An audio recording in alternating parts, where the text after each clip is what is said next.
Welcome to Momentum, a motorsports podcast powered by High Gear Success. I'm your host, Heather Wilson Schiltz. Here we share the stories and strategies that keep the world of motorsports moving forward. And today I have Corey MacDonald joining me from AmPro Yamaha, an off-road racing team that competes in GNCC, National Enduro, US Sprint Enduros, and J-Day Offroad. So what's happening today, Corey? Well, today is load up day. The boys are they're outside right now. They're riding their bikes around, just making sure they got their final check marks slashed, and they'll be putting them in the rig soon and tightening up everything before we head to snowshoe. We always go just a little bit earlier than most. We got a house up there, and it's kind of nice to get up there a little early on the mountain and kick back before all the created chaos. So yeah, just getting excited for that. That's awesome. That always is a big event for GNCC and a lot of chaos, it seems, but a good time. Oh yeah. They've got the chaos a little bit more under control. I mean, I remember the first few years of snowshoe. It was a big party on the mountain, and definitely a big party down in the middle of the mountain at Howard's Hole. There's still a lot that goes on down there. I do feel like it's a little bit more under control, but it is a good time. You know, a lot of people love going to snowshoe just for snowshoe, and it is a great event. And you know, Race Productions, they do a killer job putting it all together and keeping everything maintained and under control. So the team is based out of Travelers Rest, South Carolina. So that's where AMA Hall of Famer and off-road legend Randy Hawkins resides and started the team. And you've been with the team a very long time. So kind of tell us how you got your start with the team. So actually it all started in 2011. I was still racing, and actually in April, Big Buck, it was April 11th, 2011. I broke my neck. That's where the scar's from, and kind of put me out for about 8 months, and I didn't really have a job going on. Like my dad, he was a farrier, and I was doing that and helping him, and I was racing local races and, you know, making money in the pro class. Well, when I broke my neck, there's no way I could be standing under a horse or, you know, lifting that weight or either being on my motorcycle for a minimum of 8 months.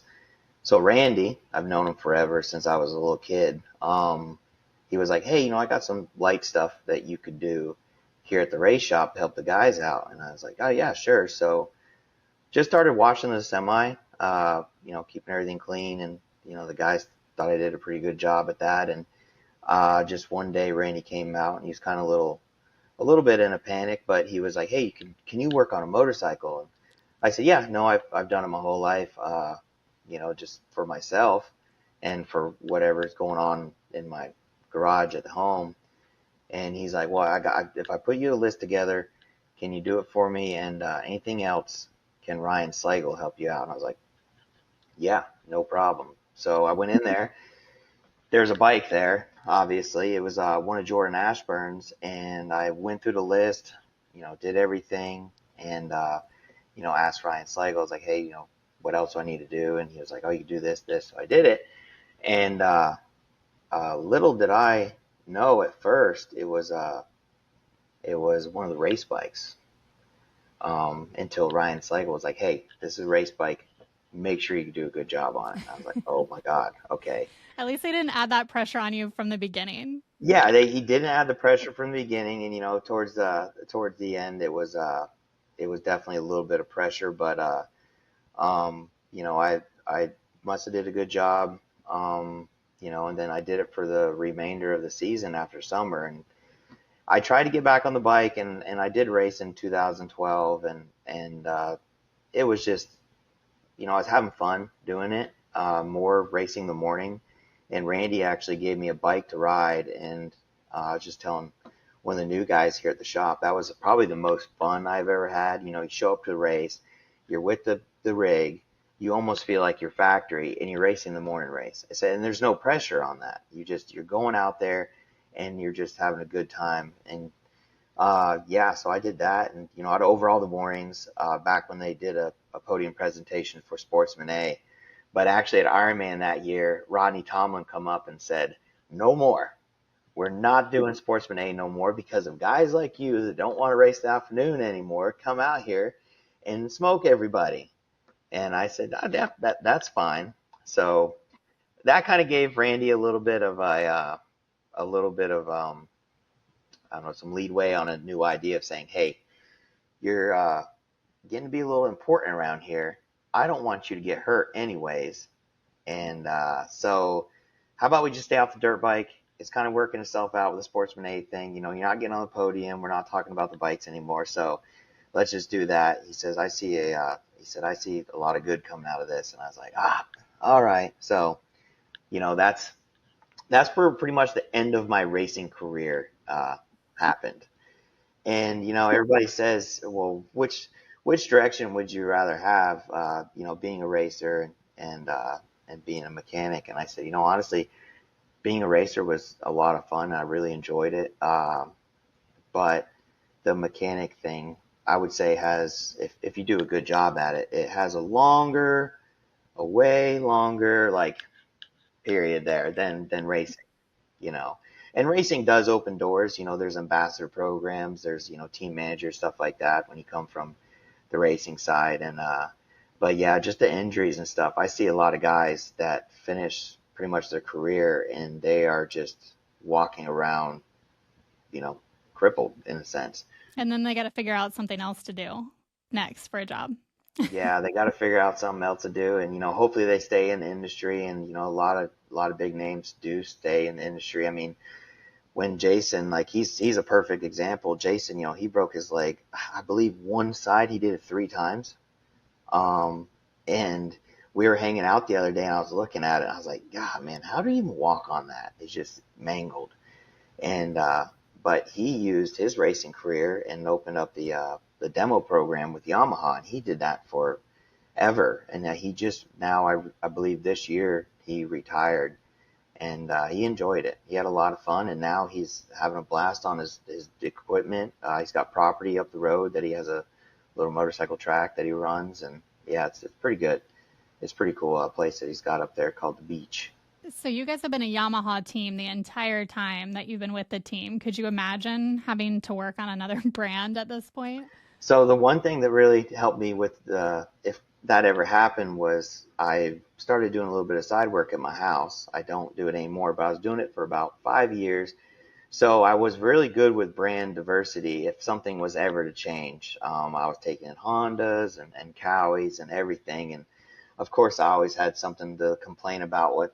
This brand does this weird and this brand does this weird. Why would they do that? But it's, you know, it's all good.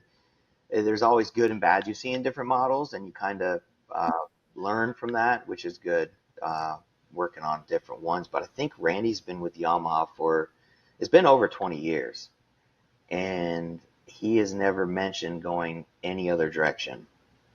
So, and I feel the same. I've been on Yamahas just about my whole life, and I've tried some different models, and I always came back to blue. I always came back to blue just because they've been just a really durable motorcycle for me. You know, if I was always on a budget growing up racing, and we would get some help and support from different shops, but it's just like the Yamaha would just keep going. It was hard to kill. As long as you kept the air filter clean and the oil changed, those things would just keep breathing fire. So that was good for me, especially when I was out there doing it on a budget. But yeah, here at the race team, we have been Yamaha the whole time, and I don't see ever a change, you know, coming with that at all. Yeah. And so back in 2015, I believe that's when we first met, I was tasked with writing a story for the AMA magazine. I was doing kind of a behind the scenes, like, pit crew perspective at the GNCC. And I believe it was either Randy or Dennis McNeil, who used to be the VP at Yamaha. He's a good mentor of mine. He connected me with the team and said, you should follow them. And of course, Randy introduced me to you and said I'd be shadowing you for the day. This was at the Penton, I believe, in Ohio. And I was probably in the best shape of my life then. I was like running 5Ks and running consistently like every day. I felt like I was pretty fit, right? But I was exhausted with the amount of running that you had to do as a mechanic at the races, just trying to get from one point to the other to either give them the pit board or give them gas or whatever you needed to do. And you had all of that mapped out. But There's a lot more that goes into it behind the scenes than people realize, for sure. Yeah, absolutely. And it's funny how much has changed in 10 years now. E-bikes got introduced, and man, did that make it a game changer as far as getting places. Absolutely. Like of course, when the first one showed up, I think Caleb had one, and everybody threw a fit about it. Like, oh, this is, it's cheating, it's too easy. And I'm sitting there like, y'all shut up. Like, this is going to make it a lot easier on us mechanics trying to get from point A to point B. Like, we're, running our butts off or pedaling a 30-pound, pedal bike. And now if your battery dies, you're getting a heck of a workout if your battery dies. Those bikes aren't light. But no, it has changed greatly in 10 years as far as getting places, communication to the other mechanics. We have pretty high-end radios now with headsets, and we're, as a team, we're very efficient with communicating to each other. And if we hear a little bit of static in the radio, we'll say something like, "Hey, can someone really relay that to me?" And sure enough, someone picks up on that and they relay it to you, and it works really well. There's other teams that have those repeaters on their semis, and I've talked to some guys and they say, sometimes they work great and sometimes they don't. Well, our radios work pretty medium throughout the whole season, so we're happy about that. But yeah, I mean, the bicycles made a huge difference, But as far as marking your spots, your checkpoints, sending your guys out, the mechanics, it's all about the same. Nothing really hasn't changed other than just the amount of better communication out there for sure. Like, we're really good at lining things up if some kind of emergency event, you got to change something, or understanding what's happening. So yeah, no, it's still a lot of work, no doubt. It's just the e-bikes definitely made a pretty big impact on it for everybody to get around places. It's crazy because 10 years doesn't seem like that long of a time, but technology is advancing so rapidly, and these new products getting introduced to markets, just like, the e-bicycles and stuff, gaining popularity, that it makes it seem like some of that stuff was like a lifetime ago. Yeah, it really does. I mean, technology has made such a big impact on everything, and obviously this morning I was having a hard time trying to keep up with it with my computer. We both were. Yeah, it's crazy. Hey, the regular landline internet's not working. Let's fire up Starlink. And then Starlink is, just this little satellite you carry around and throw it on the grass. The thing works better than our landline. Yeah, it is crazy. And having, once again, internet access at the races is huge too. With live scoring, we have a TV set up under the trailer now, so we can watch the live broadcast and we can have live scoring on the other TV, and it just makes it a lot easier, running around and doing the whole notepad, writing down lap times and trying to add it all together. That was I'm glad that I was younger then, because my brain doesn't quite calculate it as fast now, because it seems like there's 100 other things going on in there too.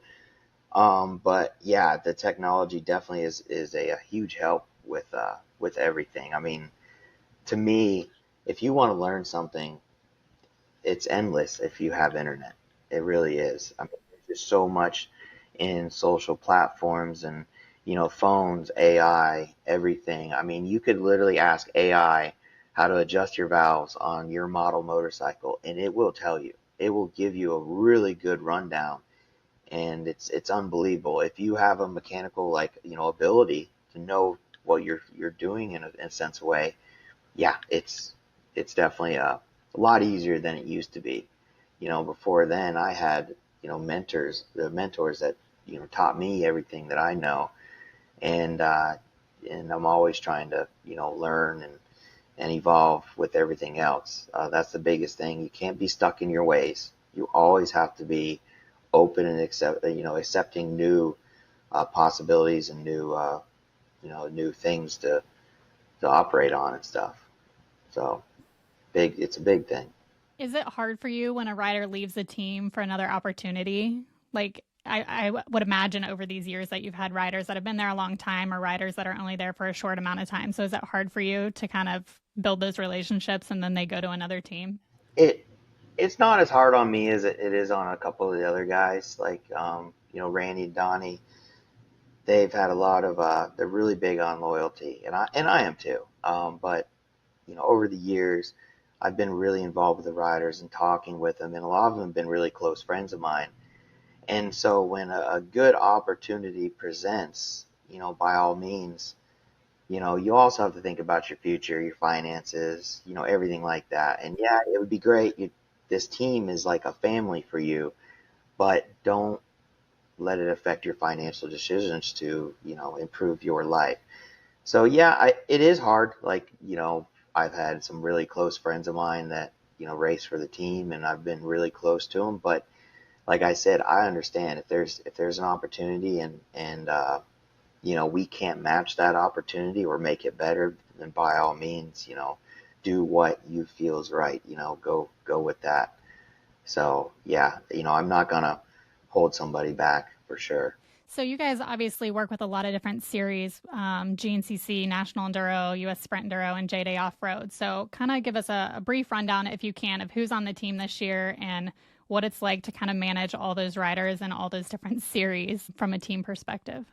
So it's a lot that goes on. Obviously, GNCC is all hands on deck. We have the rig, we have all the mechanics there. Everybody's involved at a GNCC.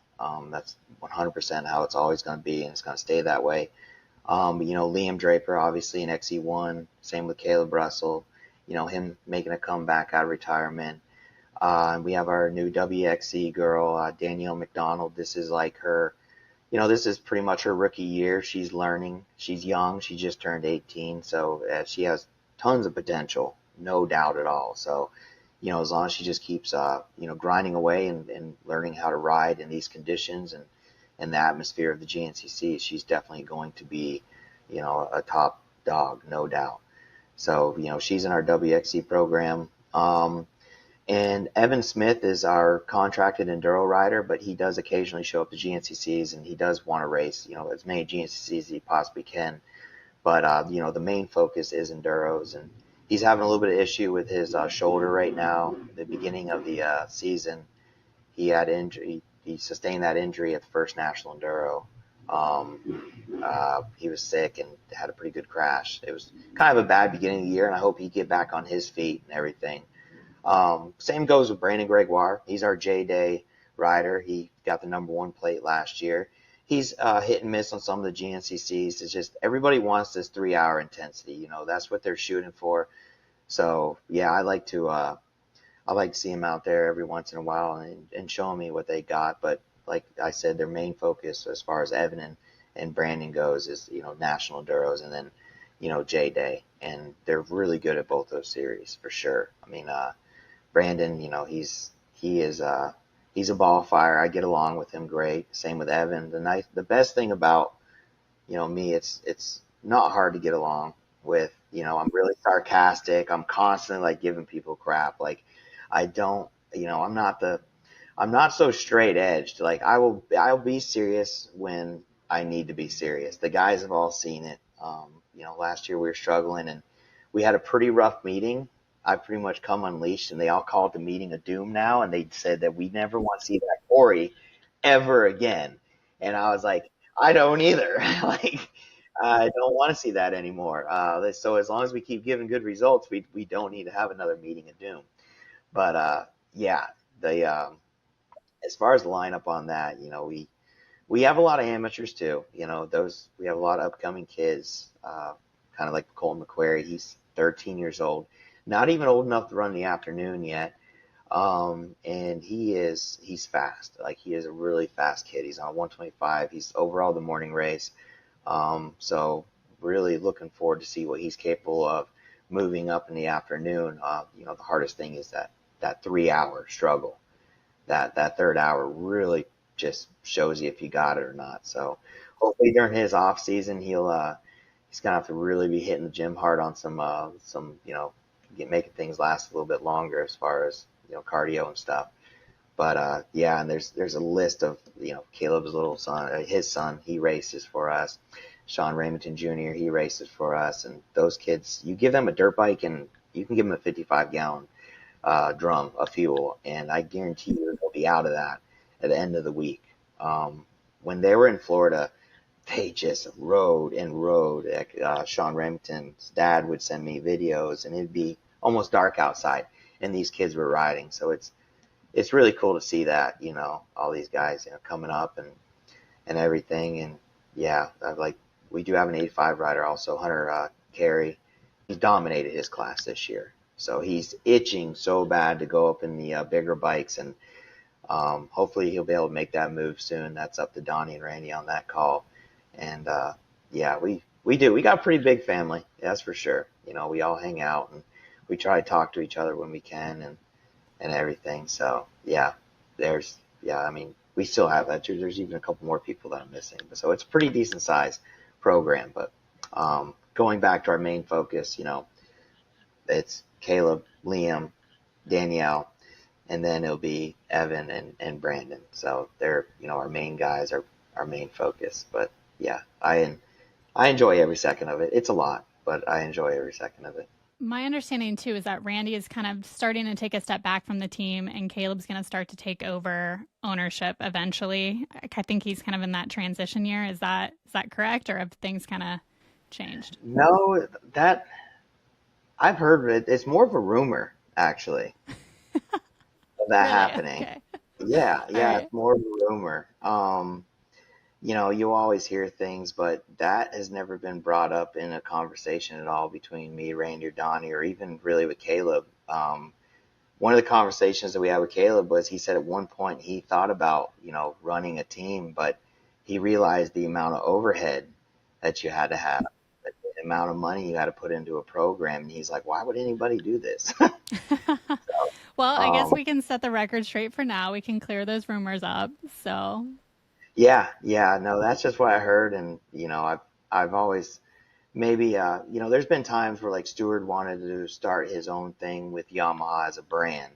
And, maybe that's something like Caleb wanted to do. Years ago, Josh Strang did it with Rocky Mountain ATV. He kind of had his own little gig going. He was supplied with bikes. His bike was built here, but he kind of ran his own program in a sense.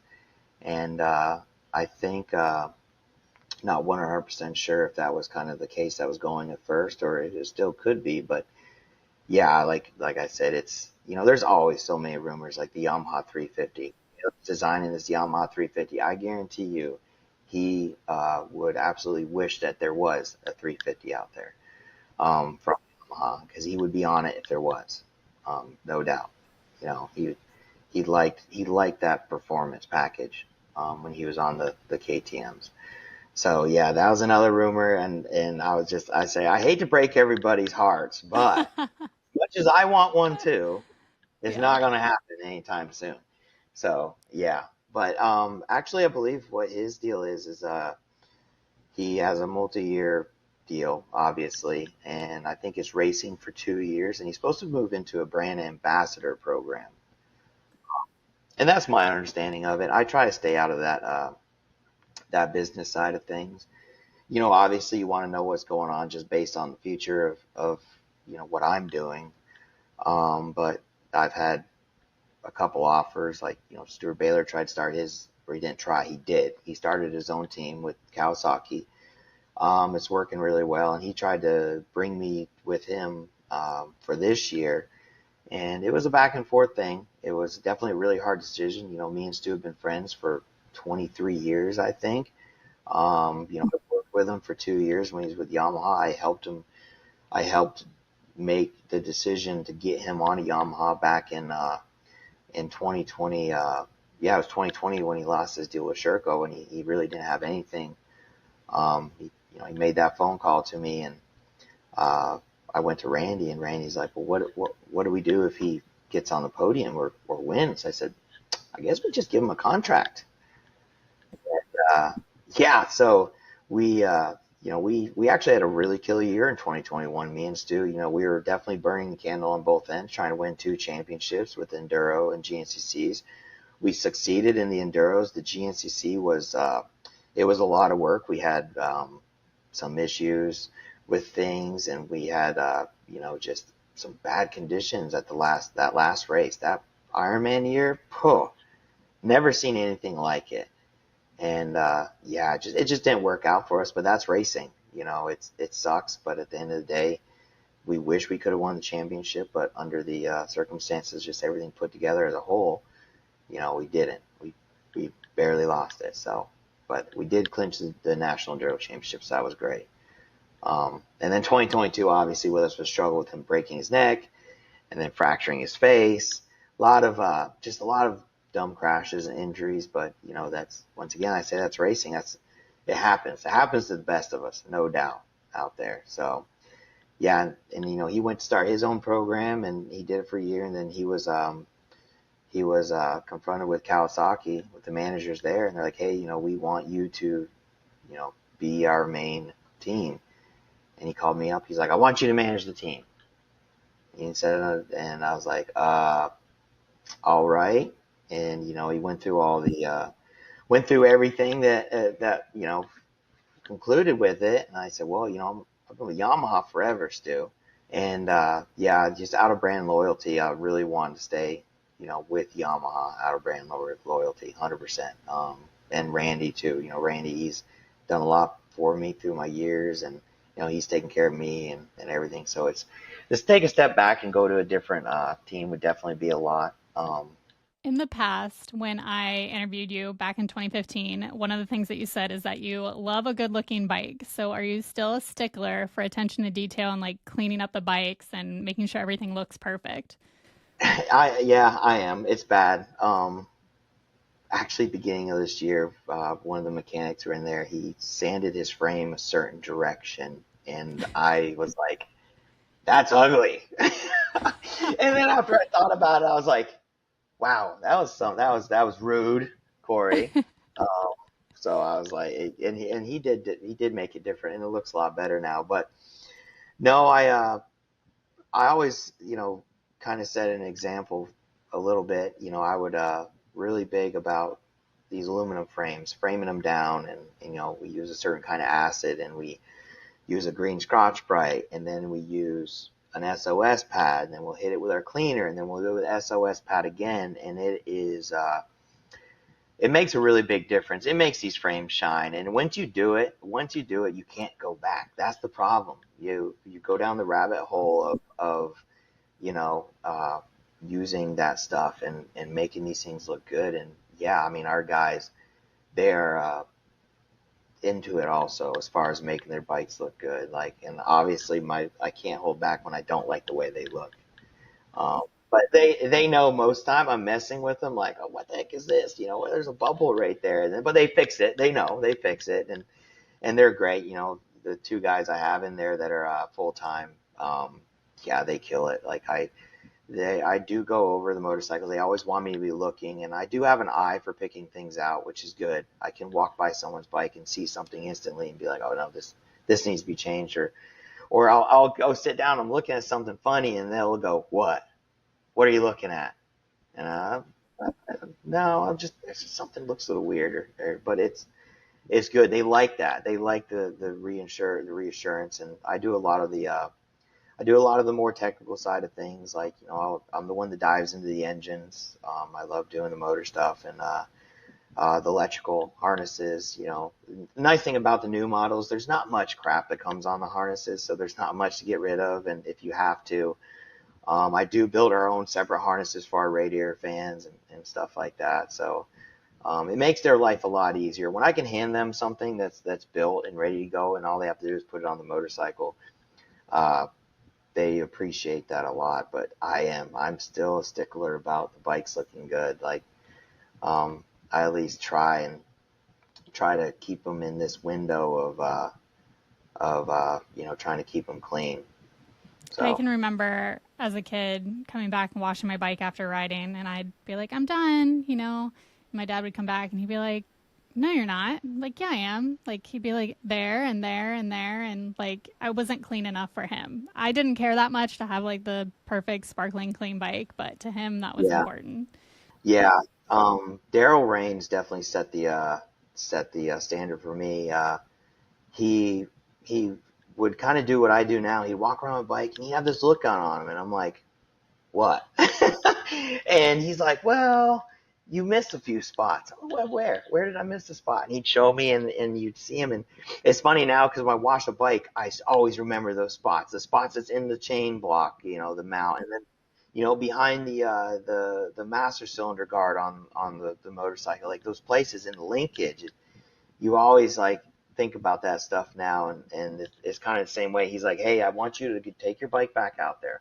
I want you to wash it the best that you can. And then he's like, I'm going to pick it apart.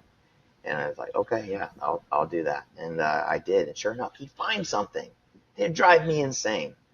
But that just kind of burned a hole in my brain of like, all right, there's a standard the way you wash these things. You pull them apart. You take everything off them. You strip them down. I mean, and it's like, I tell people all the time, they're like, if I could take the knowledge and everything that I have now and bring it back to the 10 years ago or when I first started, it would be so awesome. And I feel like there have been a lot more better opportunities for some of the riders, just knowing what I know now. But, that's always the past, and you always have to look forward to the future. And we have what we have now, and we're extremely efficient for, what we have. So it's a great thing, but I wish I could have gone back in time and, give me some more pointers. So aside from racing and the team, you're big into hunting and fishing. So what are some of your favorite places to go for that? So, Stu doesn't invite me deer hunting anymore. No, he does. So when, he would lease a piece of property in Missouri, but unfortunately for him, every time I went out there, I killed the biggest deer. And it would drive me. He was happy, no doubt, he was happy, but I just But a had little luck. jealous. Yeah, I mean, I have one that it definitely was a lifetime deer, and the story behind it was, every deer that I had, it had this crazy story.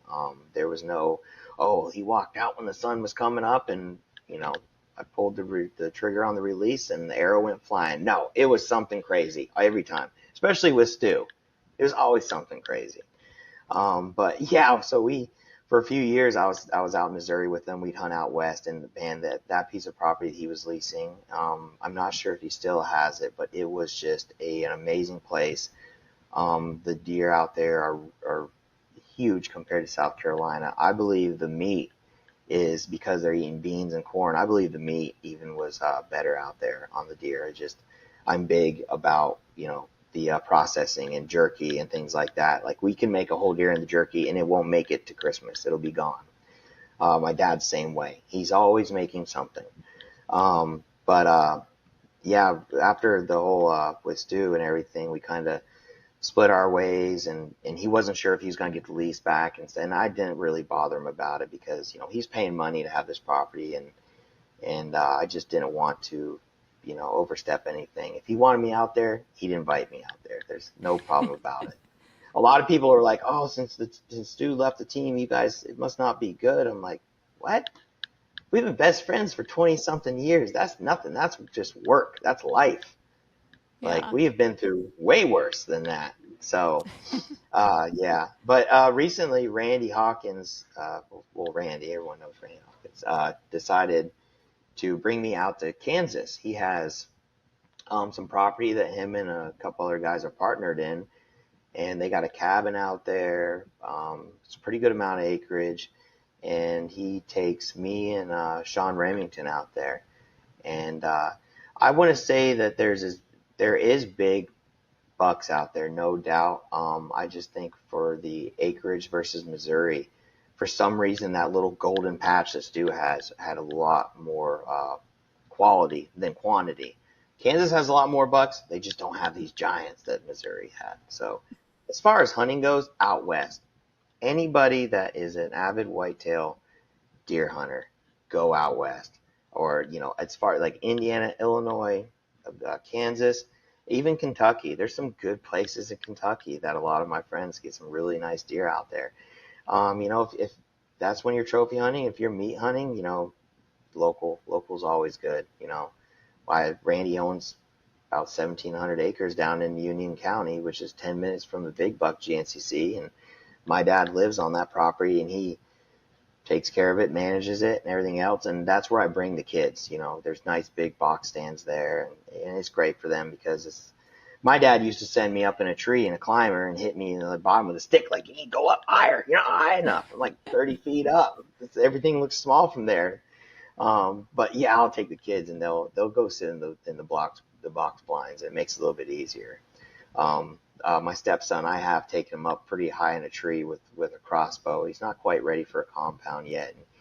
He got a really nice buck a few years ago. It had an injury, so it still had velvet in November on its antlers, and that was a really unique deer. And we have it mounted, and it's really cool. A lot of people are like, "Did you shoot that early in the season?" Like, no, it was November. It's crazy, but yeah, I do enjoy the hunting. Me and Stu definitely have a bigger connection as far as that side of things, the hunting, the bow fishing. Randy's son, Mitch, he's getting a lot older. He's getting into hunting a lot more, bow fishing. Like me and Randy actually, we just bought a new bow fishing boat this season, and we went in half on it. And, it's not, to me, I was like, well, that helps me out. It helps him out. We're both bow fishing. Mitch is on my boat majority of the time, so it works out. And I do all the maintenance on it and everything, and I put all the electronics, and I keep it all up. And if Randy wants me to take him or his daughters and Mitch and that, we'll go out. And so it makes it worth it for him too. And Stu, he does have a bow fishing boat, but it's more like a pirate ship. Yeah. Yeah, it's rough. It's a rough unit. So he's always trying like, hey, come on, bring yours down here. Everything works great. Or come work on mine. When I was working with him, I'd be down there. We do like suspension testing during the day, and we do boat work in the evening, and then bow fishing in the afternoon. Or at night. Sorry, at night. It would be boat work in the evening, and then work fishing at night, and then start it all over the next day. But one thing I will say, me and Stu did put in a lot of work, but we did have fun too, and that's a huge thing in this sport. I always tell people, if you're not having fun what you're doing, you need to stop, or reevaluate. At one point in 2022, I really was just thinking at one point, like, is this really what I want to do? Like, is this something I want to keep pursuing? And I feel like every once in a while you have to go through that and just make sure it is something that you want. So, yeah, and I did. I took a step back, and then I came back in full throttle again. I felt that way about teaching motorcycle safety classes. This is my 11th year doing it, and there have been some years that have been, not quite so fun, and I was really questioning, do I want to keep doing this? And then kind of just took a reset, and now it's fun again. So I'm glad I stuck with it. But yeah, I think it's just kind of natural to have those kind of ebbs and flows. Yeah, I did this. I went up to Rock Hill to do kind of like a career day, and I had the motorcycles there, and I had some stuff. One of the teachers, she asked a question. They're like, what advice do you have for these kids? And they're in elementary school, so they got a long ways ahead of them. But they were like, what if you could give any advice to these kids? What would it be? And I said, find something you love to do, that when you wake up every day, it feels natural, and you're getting paid for it, but it just feels natural, and where, you enjoy it. And like I said, you will have your ups and downs, but as long as you're waking up, and wanting to keep doing it, or if you, like, to me, if I stop working on a bike, it does drive me crazy. Like, I do enjoy it so much. Now I'm not doing it as much, but like Danielle brought her practice bike in the other day, and it was pretty roached out, and I was actually having a good time, committing to a motorcycle and working on it and stuff. So I enjoy it. I really do. I enjoy the whole side of the racing aspect, and it does get stressful. It does, wear down on you, but all in all, at the end, it's enjoyable, and it's something that I really love doing, as my career, no doubt. So that was the best advice I give those kids. Find something you love. Like, everybody wants to tell you what to do when you're growing up, and yeah, but find something that you really, really enjoy, and you make yourself good at it. I mean, you'll make money. There's no doubt about it. Just be creative. So it's been awesome catching up. It's crazy to think that it was 10 years ago that I was following you around at a GNCC. Time flies. And now we're both in kind of different roles within the industry. But tell people where they can connect with you online, Instagram, website, whatever you'd like. So I have my main Instagram, which is circle_M_racing. And then I have another one that is actually circle.M.racing. Thanks again for joining me, and thanks to everyone for tuning in to Momentum, a Motorsports podcast. This has been a production of High Gear Success. Want to connect or recommend a guest? Head to momentummotorsportspodcast.com. Until next time, keep the momentum rolling.